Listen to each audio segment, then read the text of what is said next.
हमारा आज का यह वीडियो उत्तराखंड बोर्ड परीक्षा में सम्मिलित हो रहे कक्षा 12 के विद्यार्थियों के लिए है। आज के इस वीडियो में हम 12th क्लास के अर्थशास्त्र के पेपर को सॉल्व करने वाले हैं। यह पेपर एक सैंपल पेपर है।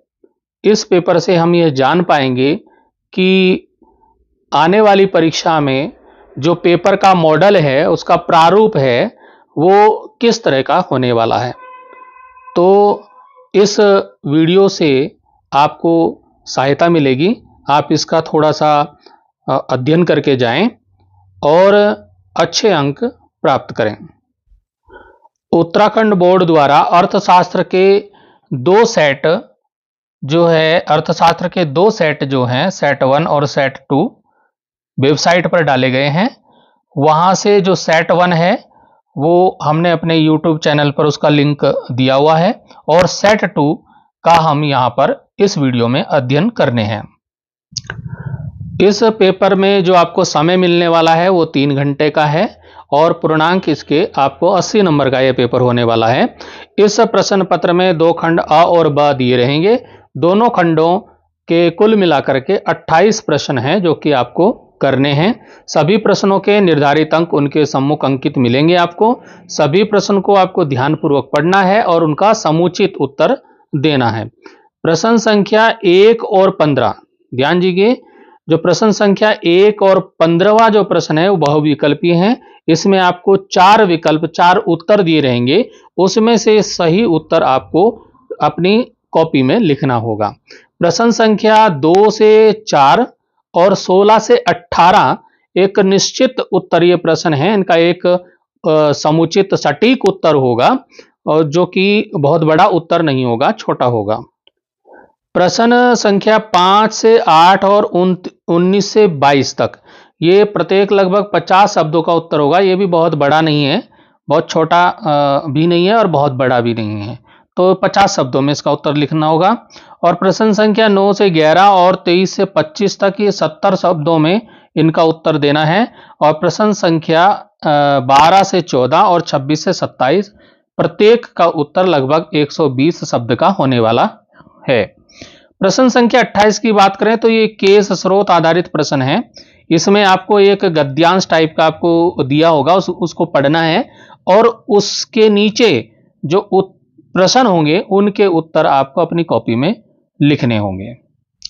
चलते हैं खंड अ, जो कि इसमें पहला प्रश्न है। क्या होना चाहिए? व्हाट आउट टू बी विषय। विषय किससे संबंधित है? तो इसका यहां पर 4 विकल्प आपके सामने दिए गए हैं। इन 4 में से जो सही है उसका उत्तर आपको छांट के अपनी कॉपी में लिखना है। तो इसका जो सही उत्तर है ये सेकंड वाला है, आदर्शक आर्थिक विश्लेषण का। तो ये उत्तर आप लिख देंगे, ठीक है। ख वाला आ जाता है, कीमत या बजट रेखा ढाल होता है। उसका जो ढाल का जो फॉर्मूला है वो ये थर्ड वाला -px/py, ये वाला आपका उत्तर हो जाएगा। प्रश्न ग देखिए इसका कि कौन सा कथन सही नहीं है। ये चीज आप देखिए कि नहीं है पूछा है।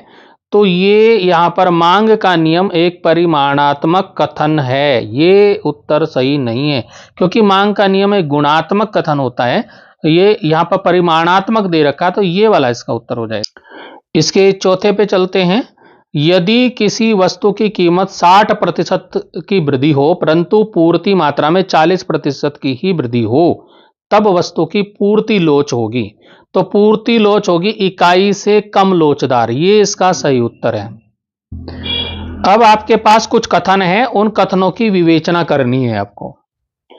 अभी कथन ए दिया है, न्यूनतम समर्थन मूल्य उदाहरण है कीमत निम्नतम सीमा की। आर उसका कारण दिया है, पूर्ण प्रतियोगी बाजार में फर्म कीमत निर्माता होती है। तो इसमें आपको 4 ऑप्शन आपको दिए हैं, विकल्प दिए हैं 1 2 3 4। इसमें से सही उत्तर बताना है। तो ये इसका थर्ड वाला सही उत्तर होगा कि ए तो सही है, यानी कि ये अभिकथन सही है और आर ये वाला गलत है। ये वाला गलत है, मतलब कि ए सही है और आर गलत है। प्रश्न संख्या 2, 1 नंबर का प्रश्न है, निजी एवं सार्वजनिक संपत्ति का सह अस्तित्व किस अर्थव्यवस्था में पाया जाता है? तो इसका उत्तर आप इतना लिख देंगे कि मिश्रित अर्थव्यवस्था, मिक्स्ड इकोनॉमी, ये आप उत्तर लिख देंगे तो ये सही हो जाएगा।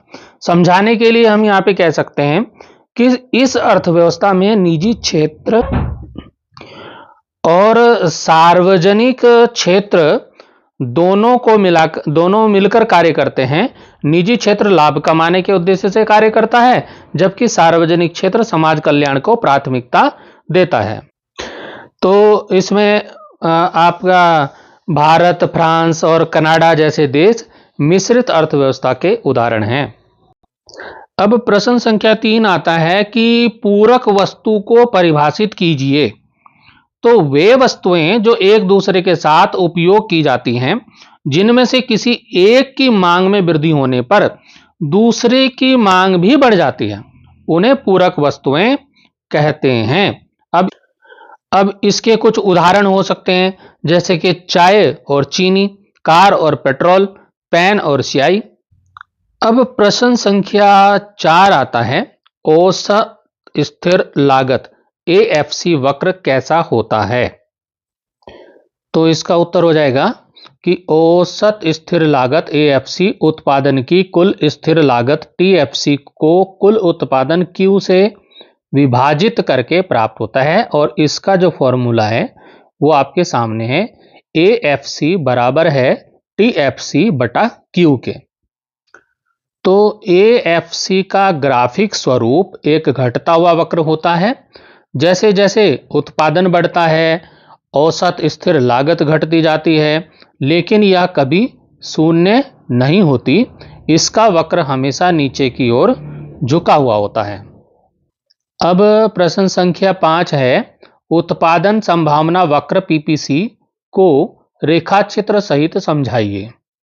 सबसे पहले तो इसकी परिभाषा देखिए कि उत्पादन संभावना वक्र एक वक्र है जो यह दर्शाता है कि सीमित संसाधनों के अंतर्गत दो वस्तुओं का अधिकतम उत्पादन कैसे किया जा सकता है। इसका जो रेखा चित्र है वो कुछ इस प्रकार से आप बना सकते हैं। इसको X लिख सकते हैं, इसको आप Y लिख सकते हैं, और यहां पर आपका ये वस्त्र हो जाएगा, यहां पर आपके भोजन हो जाएंगे। ये रेखा चित्र इस टाइप का आप थोड़ा बना लेंगे तो ये आपका वक्र दिखाई देगा। ये थोड़ा इस तरह से, ये A बिंदु हो जाएगा, ये B बिंदु हो जाएगा। तो इस तरह से आप रेखा चित्र बना सकते हैं। इसके क्या मुख्य बिंदु हो सकते हैं? एक तो इसमें होता है सीमित संसाधन।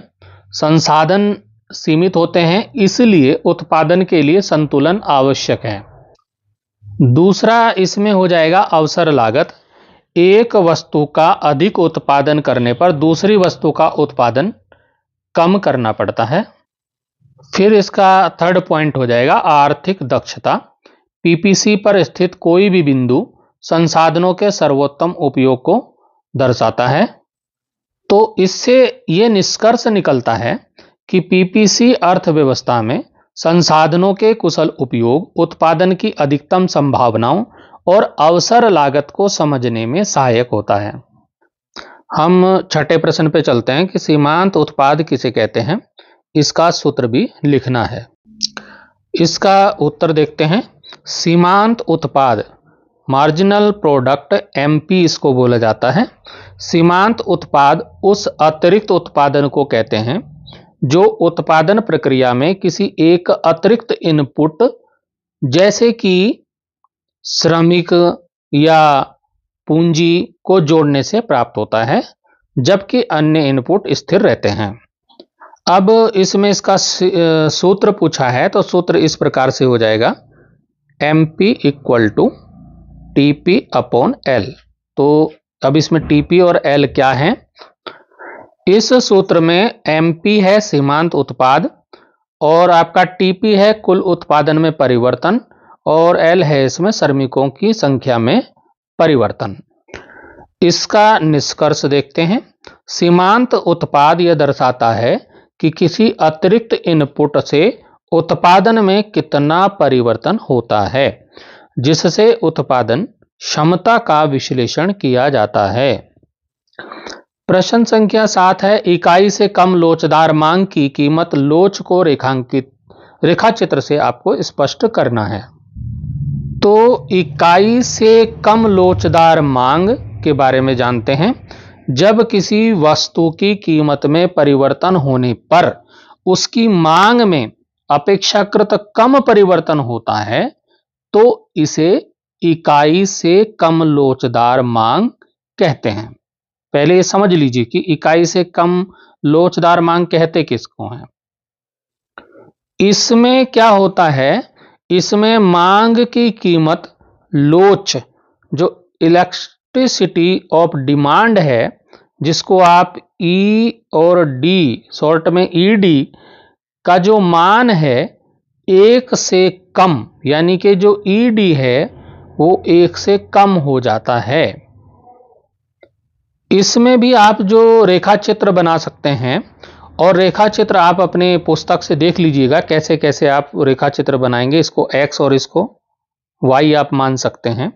तो यहाँ पर आपकी ये मात्रा हो गई, इधर ये मात्रा हो गई, कितनी मात्रा में है, क्वांटिटी कितनी है, और यहाँ पर आपका मूल्य हो गया, प्राइस हो गया।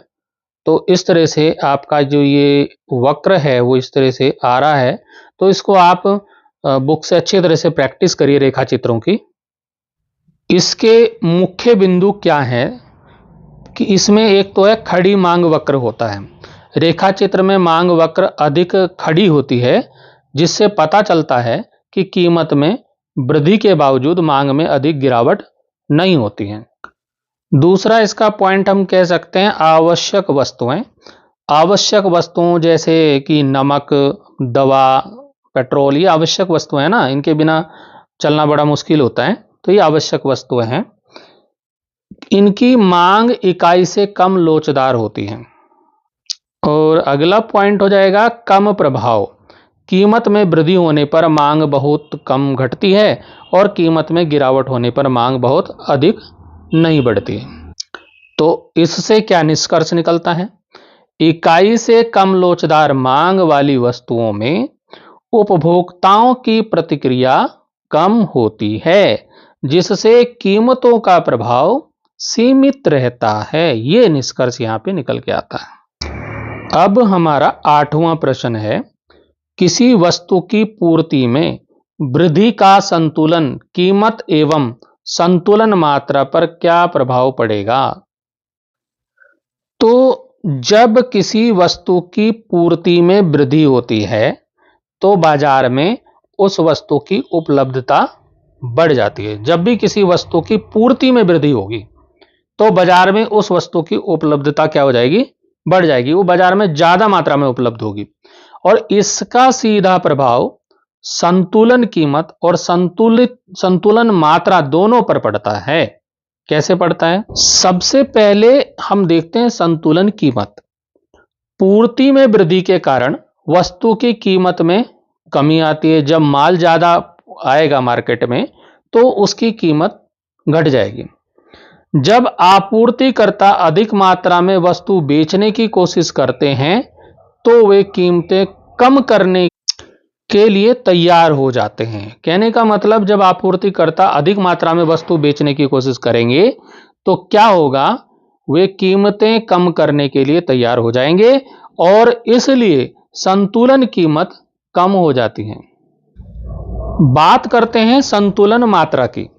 तो पूर्ति वृद्धि से वस्तु की संतुलन मात्रा में वृद्धि होती है और इससे क्या होता है, कीमत में कमी के कारण उपभोक्ता अधिक मात्रा में वस्तु खरीदने के लिए प्रोत्साहित होते हैं, मोटिवेट होते हैं और इस वजह से बाजार में वस्तु की अधिक मात्रा खरीदी और बेची जाती है।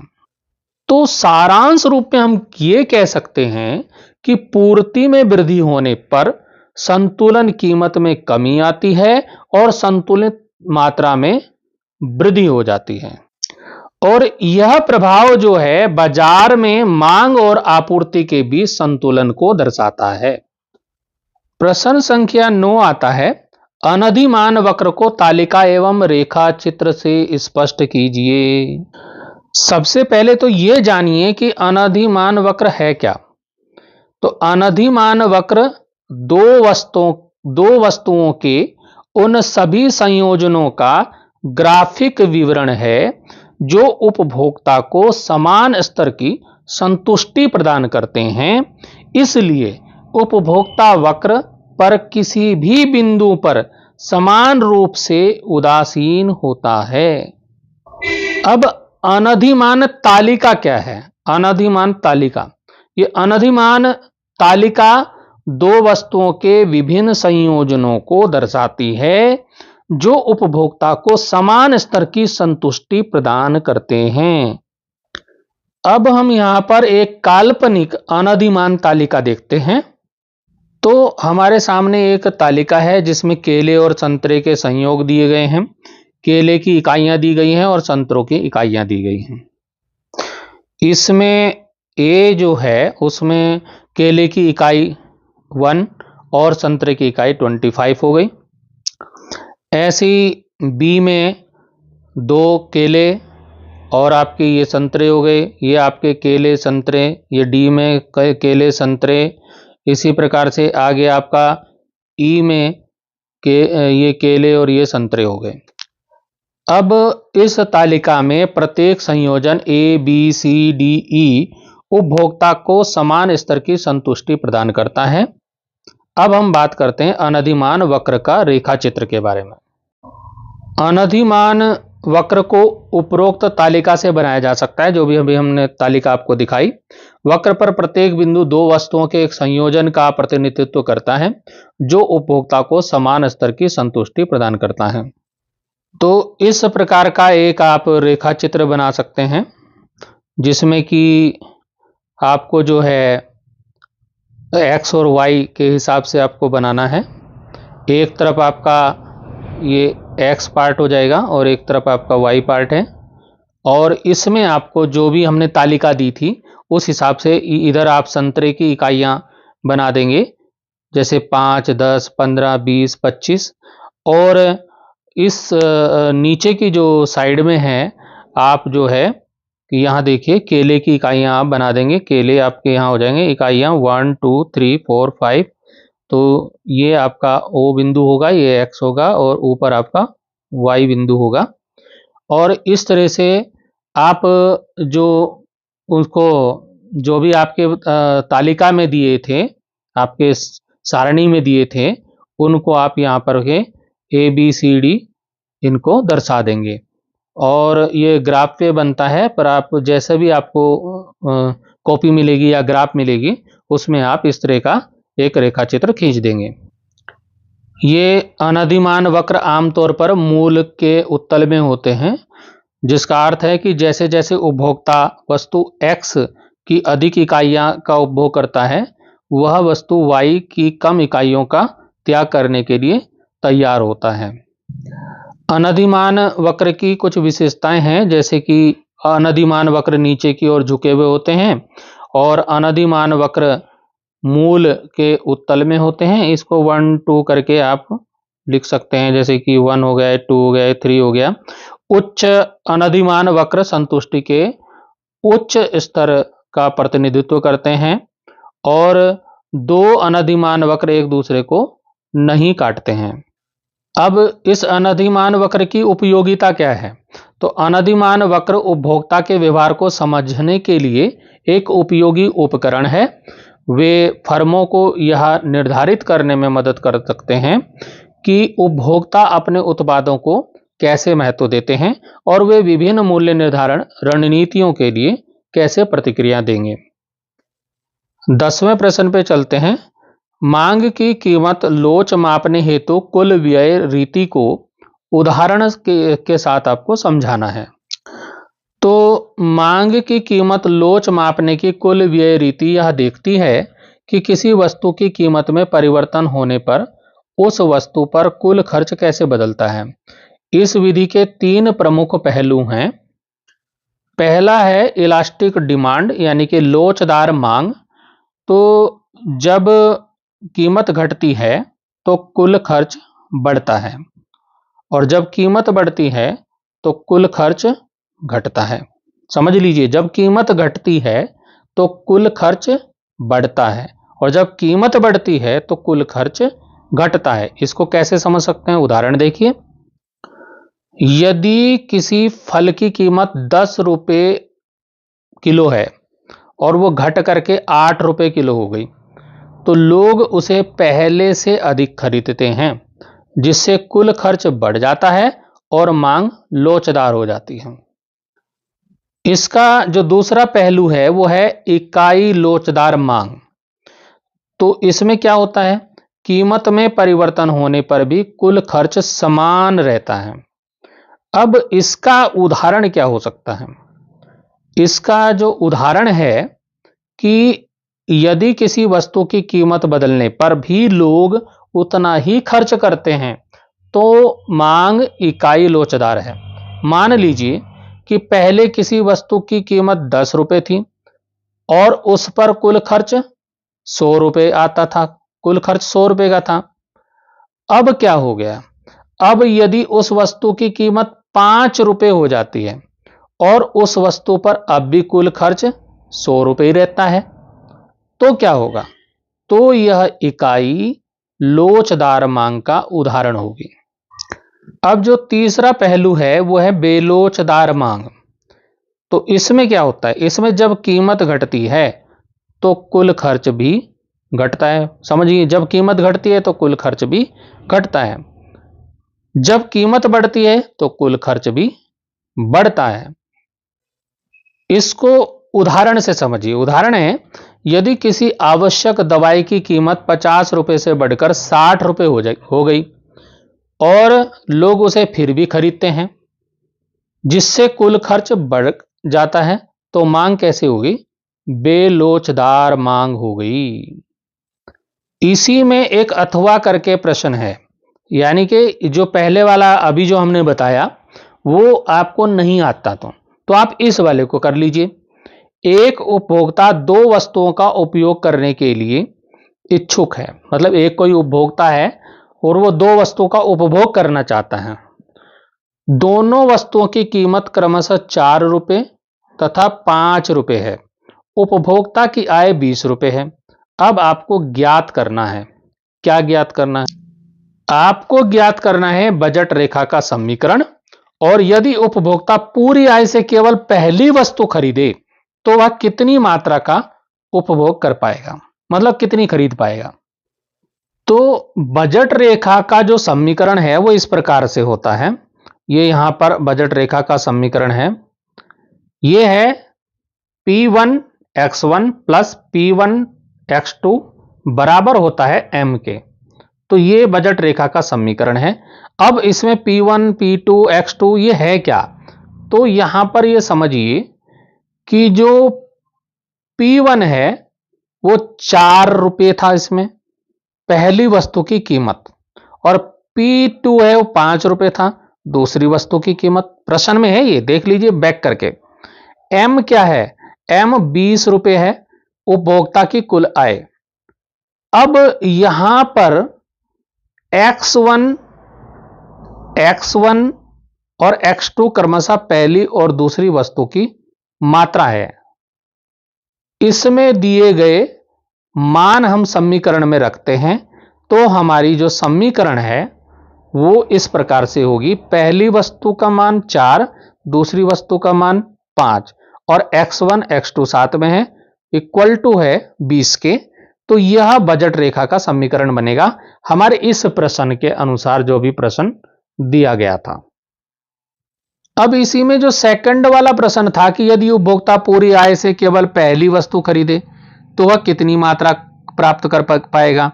तो जब उपभोक्ता पूरी आय केवल पहली वस्तु पर खर्च करेगा, यानी कि 20 रुपए उसकी कुल आय है और वो सारी की सारी 20 रुपए पहली वस्तु पे खर्च कर देगा, तो दूसरी वस्तु की मात्रा शून्य हो जाएगी। दूसरी वस्तु उसने खरीदी नहीं तो शून्य हो गई ना। तो पहले 20 रुपए थे, उसने पहली चीज पे ही सारे खर्च कर दिए, तो दूसरी शून्य हो गई, जीरो हो गई दूसरी। अब जब हम समीकरण में x2 की जगह जीरो रख देंगे तो हमारा क्या हो जाएगा, 4x1 plus 5 zero equal to 20।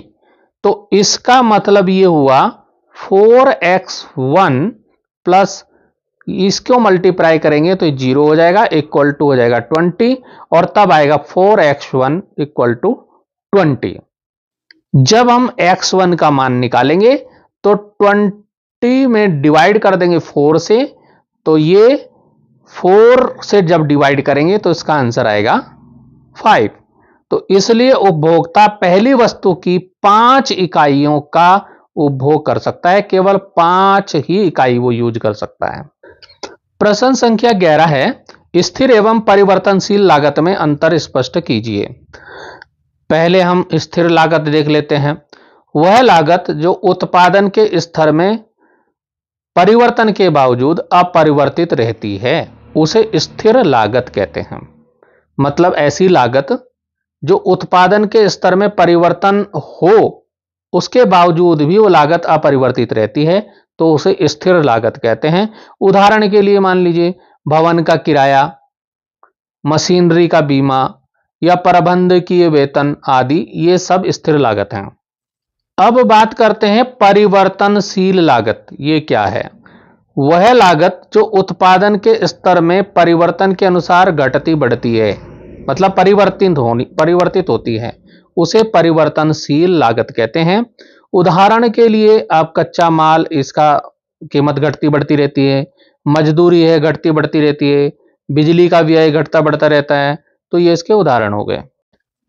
अब इसके अंतर को समझते हैं। पहले तो आधार की बात करेंगे, स्थिर लागत जो कि फिक्स्ड कॉस्ट है, और आपका परिवर्तनशील लागत वेरिएबल कॉस्ट है। इसको हम देखते हैं। तो सबसे पहले तो परिभाषा में ही अंतर है, दोनों में अंतर देखिए। परिभाषा में अंतर, उत्पादन के स्तर में बदलाव के बावजूद ये स्थिर रहती है और उत्पादन के स्तर के अनुसार बदलती रहती है परिवर्तनशील लागत।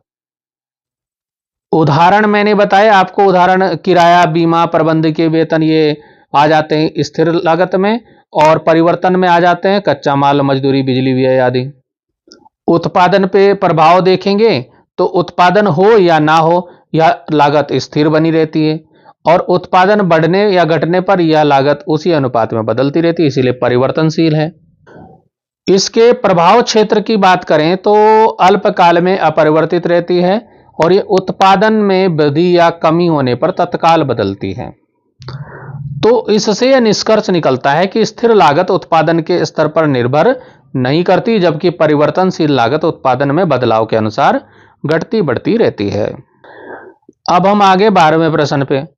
तो प्रश्न है, ह्रासमान या घटती सीमांत उपयोगिता के नियम को तालिका एवं रेखा चित्र से समझाना है।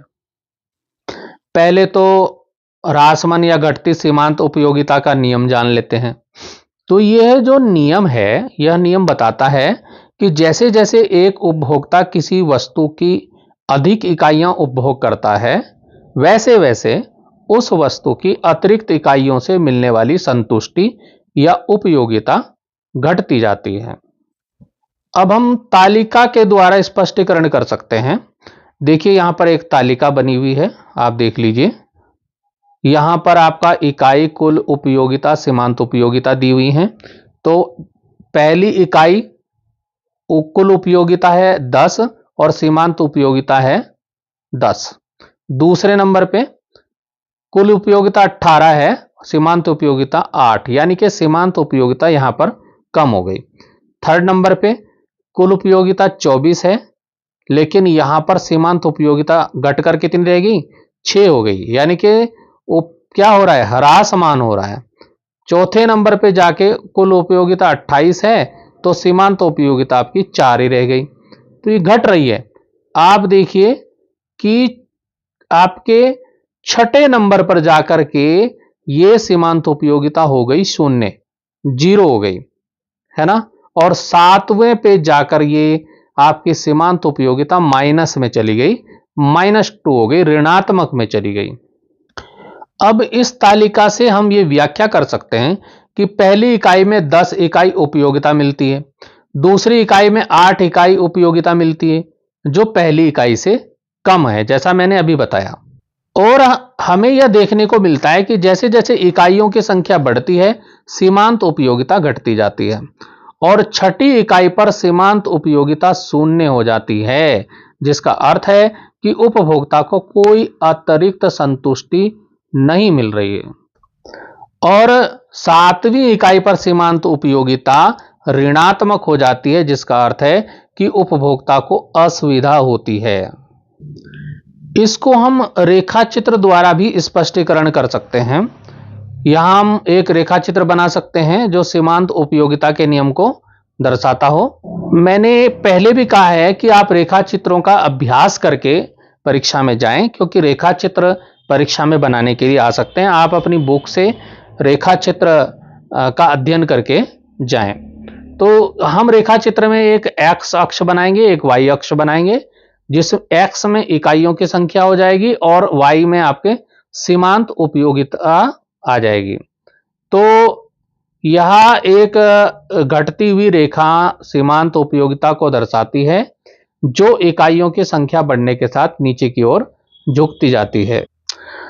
तो आप इस प्रकार से एक रेखा चित्र बना सकते हैं, जिसमें ऊपर आपकी सीमांत उपयोगिता हो जाएगी और इकाइयां हो जाएंगी, और उसको आप नीचे को माइनस में भी आप उसको दिखा सकते हैं कि जैसे यहाँ ये -2 यहाँ पर इकाइयां नीचे की ओर आ रही हैं, और इस तरह से आपका ये बिंदु लाइन आप बना सकते हैं। और ऊपर से भी ये मैंने थोड़ा दिखाने का प्रयास किया है, बाकी आप पुस्तक से अच्छे से इसका अभ्यास करके जाएं कि किस तरह से आपका जो ये लाइन है आपकी इस तरह से झुकती हुई जाएगी। इस नियम की कुछ मान्यताएं हैं, जो कि ये हैं: उपभोक्ता विवेकशील है, दूसरा है उपयोगिता को मापा जा सकता है, तीसरा वस्तु की इकाइयां समरूप हैं, चौथा आपका उपभोग में निरंतरता है। इस नियम का क्या महत्व है? यह नियम मांग के नियम का आधार है और यह नियम मूल्य निर्धारण में मदद करता है और यह नियम उपभोक्ता व्यवहार को समझने में मदद करता है। प्रश्न संख्या 13 है, उत्पादन के तीनों नियमों की रेखाचित्र सहित व्याख्या कीजिए। तो उत्पादन के 3 नियम अर्थशास्त्र में यह बताते हैं कि जब हम उत्पादन के साधनों जैसे भूमि, श्रम और पूंजी को बदलते हैं तो उत्पादन पर क्या प्रभाव पड़ता है, उसके ये 3 नियम हैं। इसमें पहला है उत्पत्ति का वृद्धि नियम। तो जब हम उत्पादन के साधनों को बढ़ाते हैं तो उत्पादन उससे भी तेजी से बढ़ता है। जब हम उत्पादन के साधन बढ़ाएंगे तो उत्पादन क्या होगा, तेजी से बढ़ेगा। और तब क्या होगा, यह तब होता है जब उत्पादन के साधनों का बेहतर उपयोग होता है या जब नई तकनीकें इस्तेमाल प्रयोग की जाती हैं। उदाहरण के लिए, एक फैक्ट्री में ज्यादा मशीनें लगाने से उत्पादन बढ़ सकता है। तो इसको आप रेखा चित्र से वृद्धि नियम को समझा सकते हैं, रेखा चित्र बना सकते हैं। यहां पर आप उत्पादन के साधन यहां पर लिख देंगे, ये आपका x हो जाएगा, ये आपका y हो जाएगा। तो उत्पादन का जब हम साधन बढ़ाएंगे, यहां पर आप साधन लिख लेंगे। ये तो मैं केवल एक थोड़ा समझाने का प्रयास कर रहा हूं, बाकी आप पुस्तक से आप अच्छी प्रकार से इन रेखा चित्रों का अभ्यास करके जाएं। तो आपका जो है ये उत्पादन क्या होगा, सीधा बढ़ता जाएगा, बढ़ता जाएगा, बढ़ता जाएगा। दूसरा जो नियम आता है वह उत्पत्ति का समता नियम, ठीक है, कांस्टेंट नियम है ये। इसमें क्या है, जब हम उत्पादन के साधनों को बढ़ाते हैं तो उत्पादन उसी अनुपात में बढ़ता है। बढ़ता तो पहले भी था, लेकिन वृद्धि नियम में तेजी से बढ़ता था, यहां पर अनुपात में बढ़ता है। इसका मतलब है कि उत्पादन की दर स्थिर रहती है। उदाहरण के लिए, यदि हम एक खेत में 2 गुने मजदूर लगाते हैं तो उत्पादन भी 2 गुना हो जाता है। तो यह समता नियम हो गया।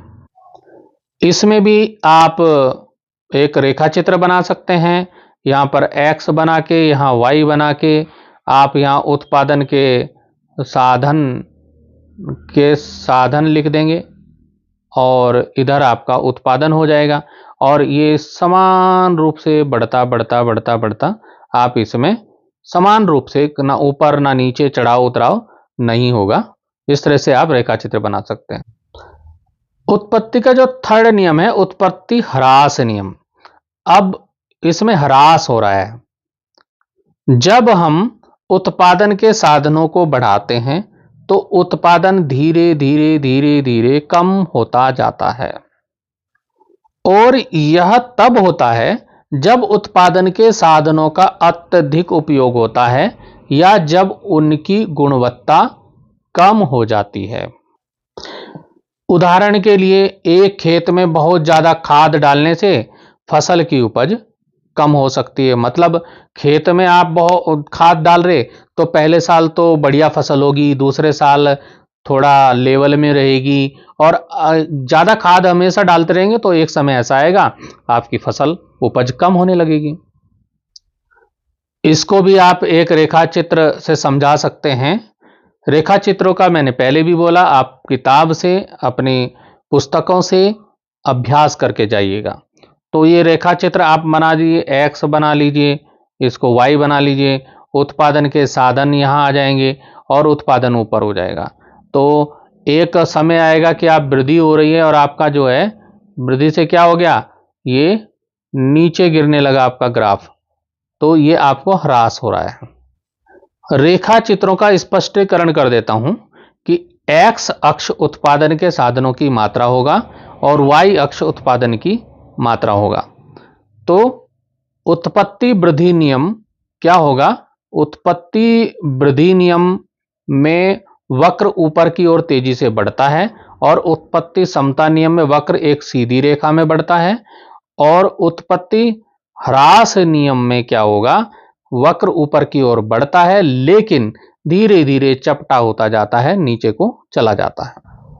प्रश्न संख्या 14 है, पूर्ण प्रतियोगी बाजार के अंतर्गत फर्म के अल्पकालीन संतुलन की शर्तों का वर्णन कीजिए। तो पूर्ण प्रतियोगी बाजार में फर्म के अल्पकालीन संतुलन का अर्थ उस स्थिति से है जब फर्म को अपने उत्पादन स्तर पर अधिकतम लाभ मैक्सिमम प्रॉफिट या न्यूनतम हानि मिनिमम लॉस प्राप्त होता है। अल्पकालीन संतुलन के लिए निम्नलिखित कुछ शर्तों का पूरा होना आवश्यक है। पहली जो शर्त है वो है MC बराबर MR के होना चाहिए, सीमांत लागत बराबर सीमांत आय के होनी चाहिए। तो इसके लिए क्या होना चाहिए कि संतुलन की सबसे महत्वपूर्ण शर्त यह है कि फर्म अपनी उत्पादन मात्रा को इस स्तर पर तय करे जहां उसकी सीमांत लागत MC जो है सीमांत आय MR के बराबर हो। ठीक है। और दूसरा, यदि MR और MC उनमें अंतर है, समझ रहे हो आप, यदि क्या है MR ज्यादा है MC से तो फर्म का उत्पादन बढ़ाना चाहिए, और यदि MR कम है MC से तो फर्म का उत्पादन घटाना चाहिए।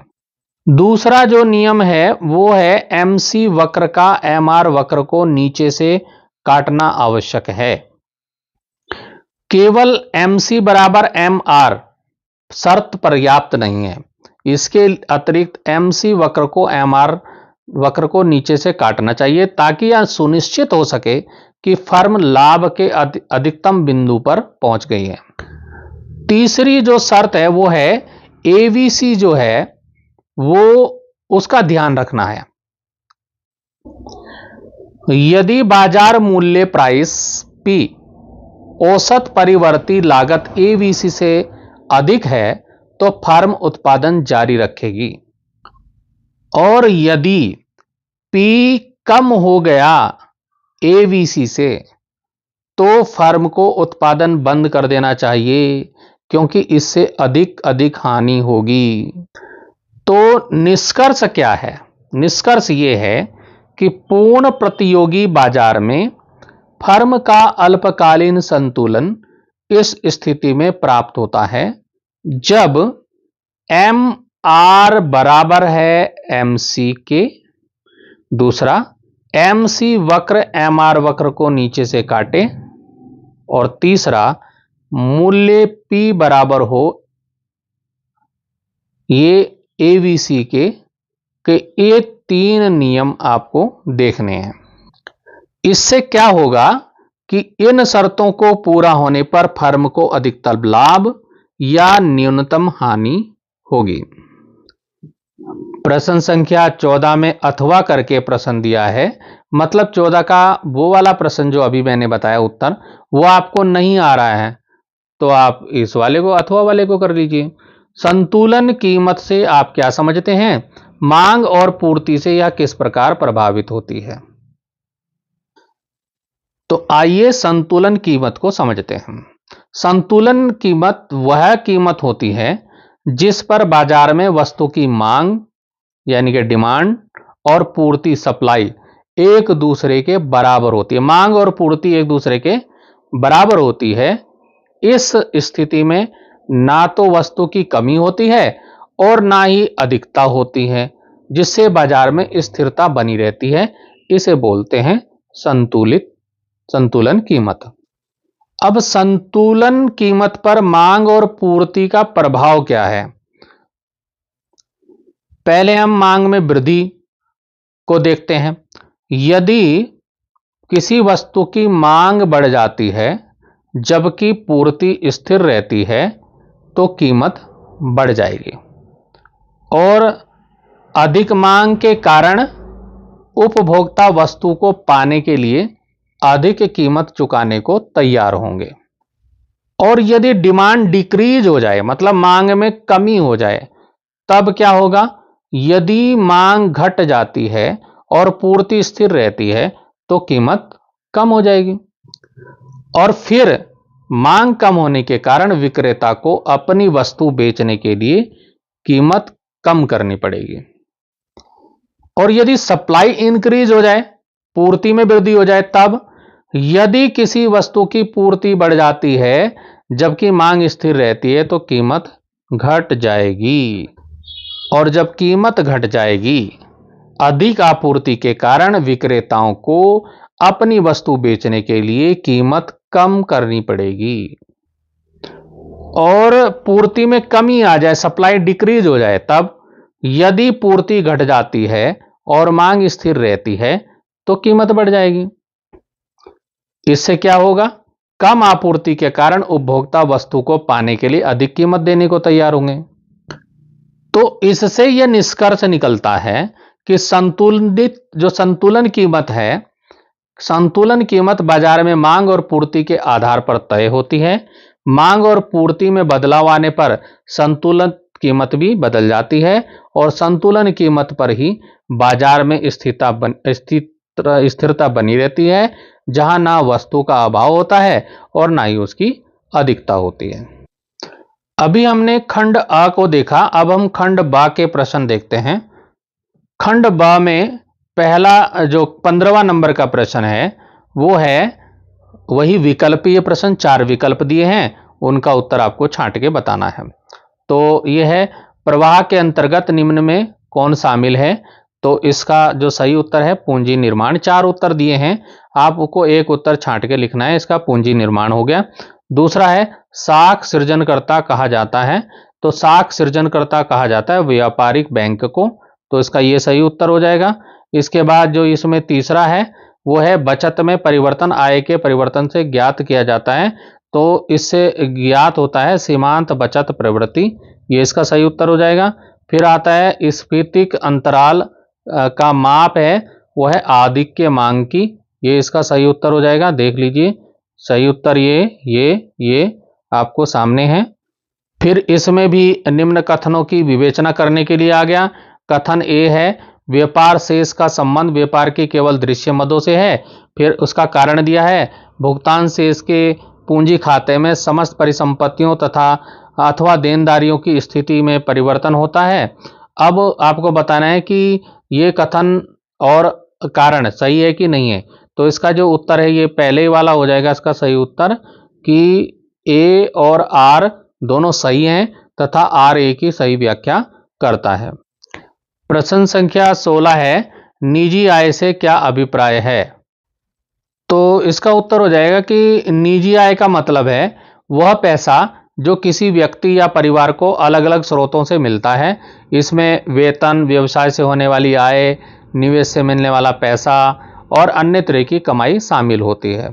तो सरल शब्दों में आप समझ लीजिए, सरल शब्दों में आप समझिए कि जो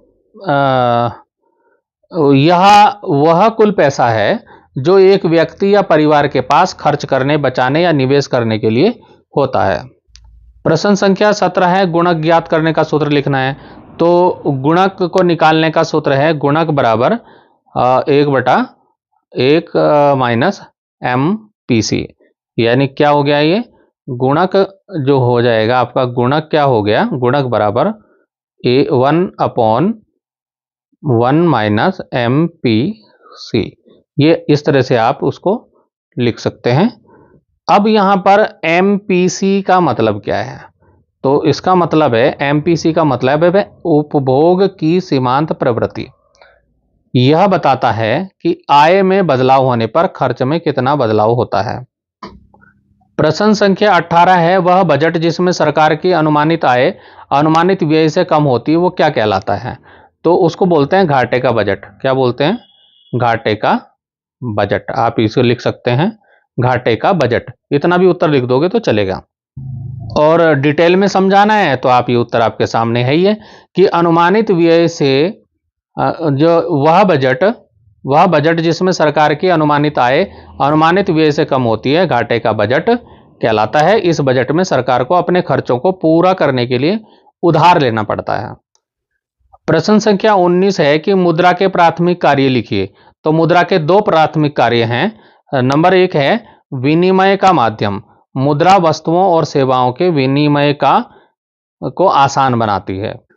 दूसरा इसमें प्राथमिक कार्य हो जाएगा मूल्य का मापक। मुद्रा वस्तुओं और सेवाओं के मूल्य को मापने का एक सामान्य तरीका प्रदान करती है। 20वां प्रश्न है, निवेश गुणक एवं सीमांत उपभोग प्रवृत्ति में संबंध क्या है? इसको स्पष्ट करना है। तो निवेश गुणक और सीमांत उपभोग प्रवृत्ति के बीच सीधा संबंध है। और वो सीधा संबंध क्या है कि जो ये MPC है जितनी अधिक होगी निवेश गुणक उतना ही अधिक होगा। इसका कारण यह है कि जब लोग अपनी आय का अधिक हिस्सा खर्च करते हैं तो यह अर्थव्यवस्था में अधिक मांग पैदा करता है और जिससे उत्पादन और आय में वृद्धि होगी। प्रश्न संख्या 21 है कि राजकोषीय नीति किसे कहते हैं? तो राजकोषीय नीति सरकार द्वारा अर्थव्यवस्था को प्रभावित करने के लिए अपने खर्च और कर नीतियों का उपयोग है। सरकार अर्थव्यवस्था को प्रोत्साहित करने के लिए अपने खर्च को बढ़ा सकती है या करों को कम कर सकती है या अर्थव्यवस्था को धीमा करने के लिए अपने खर्च को कम कर सकती है या करों को बढ़ा सकती है। 22वां प्रश्न है कि अनुकूल एवं प्रतिकूल विनिमय दर को समझाएं। सबसे पहले हम बात करते हैं अनुकूल विनिमय दर। जब एक देश की मुद्रा का मूल्य दूसरे देश की मुद्रा के मुकाबले बढ़ता है तो इसे अनुकूल विनिमय दर कहते हैं और इससे क्या होगा? निर्यात सस्ता हो जाएगा। अब प्रतिकूल विनिमय दर, जब एक देश की मुद्रा का मूल्य दूसरे देश की मुद्रा के मुकाबले घटता है तो इसे प्रतिकूल विनिमय दर कहते हैं और इससे क्या होगा? आयात महंगा हो जाएगा। दूसरे देशों से जो सामान मंगाते हैं वो महंगा मिलेगा। प्रश्न संख्या 23 है, वास्तविक एवं नकद राष्ट्रीय आय में अंतर बताना है। वास्तविक राष्ट्रीय आय ये क्या है? वास्तविक राष्ट्रीय आय मुद्रास्फीति के लिए समायोजित राष्ट्रीय आय है। यह अर्थव्यवस्था में वस्तुओं और सेवाओं के वास्तविक उत्पादन को मापती है। और नकद राष्ट्रीय आय क्या है? नकद राष्ट्रीय आय मुद्रास्फीति के लिए असमायोजित राष्ट्रीय आय है।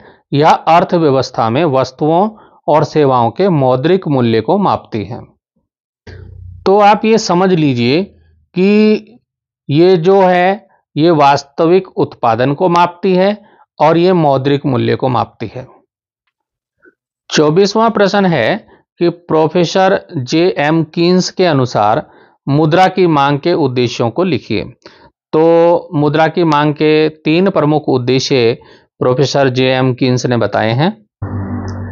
पहला है सौदे का उद्देश्य, ट्रांजैक्शन मोटिव। तो दैनिक आवश्यकताओं, वस्तुओं और सेवाओं की खरीद हेतु मुद्रा की मांग की जाती है। दूसरा है सावधानी का उद्देश्य। तो अनिश्चित परिस्थितियों में खर्च के लिए मुद्रा का संग्रह किया जाता है, जैसे बीमारी, दुर्घटना आदि के लिए मुद्रा धन इकट्ठा किया जाता है, उसी को सावधानी का उद्देश्य कहा जाता है। एक जो इसमें तीसरा होता है वो होता है सट्टेबाजी का उद्देश्य। तो भविष्य में शेयर बाजार, भूमि आदि में मूल्य परिवर्तन की संभावना को ध्यान में रखते हुए लाभ के उद्देश्य से मुद्रा की मांग की जाती है। इसी में एक प्रश्न अथवा करके दिया है, अगर आपको वो वाला प्रश्न नहीं आ रहा तो ये वाला उत्तर लिख लीजिए इसका। इस प्रश्न का उत्तर लिखिए, केंद्रीय बैंक की साख नियंत्रण की कोई 3 मात्रात्मक रीतियां लिखिए। तो केंद्रीय बैंक की साख नियंत्रण की प्रमुख मात्रात्मक रीतियां हैं। पहले नंबर पे आती है बैंक दर नीति, बैंक रेट पॉलिसी इसको बोलते हैं। तो जो केंद्रीय बैंक द्वारा वाणिज्यिक बैंकों को ऋण देने के लिए जो ब्याज दर निर्धारित की जाती है उसे उस बैंक दर कहते हैं उसे, और बैंक दर बढ़ने से ऋण महंगा हो जाता है, जिससे साख में कमी आती है। दूसरा इसमें हो सकता है नकद आरक्षित अनुपात। तो केंद्रीय बैंक वाणिज्यिक बैंकों को अपनी कुल जमा राशि का एक निश्चित प्रतिशत नकद के रूप में अपने पास रखने का निर्देश दे देता है। इसे बढ़ाने से बैंकों की साख देने की क्षमता घटती है। और इसमें थर्ड हो जाएगा मुक्त बाजार परिचालन, इसको ओपन मार्केट ऑपरेशन बोलते हैं। तो केंद्रीय बैंक खुले बाजार में सरकारी प्रतिभूतियों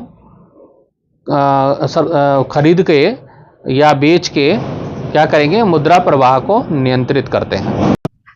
हमारा 25वां प्रश्न है स्थिर विनिमय दर एवं लोचशील विनिमय दर में अंतर बताना है। तो सबसे पहले हम देखते हैं स्थिर विनिमय दर क्या है। तो इसमें मुद्रा का मूल्य सरकार या केंद्रीय बैंक द्वारा निश्चित किया जाता है और इसमें मुद्रा के मूल्य में अचानक बदलाव नहीं होता, जिससे आर्थिक स्थिरता बनी रहती है, इसलिए इसे स्थिर विनिमय दर कहा जाता है। दूसरा इसमें है लोचशील विनिमय दर। इसमें मुद्रा का मूल्य बाजार में मांग और पूर्ति के आधार पर स्वतः तय होता है। इसमें मुद्रा के मूल्य में तेजी से उतार चढ़ाव हो सकता है। इसको हम उदाहरण के माध्यम से समझने का प्रयास करते हैं।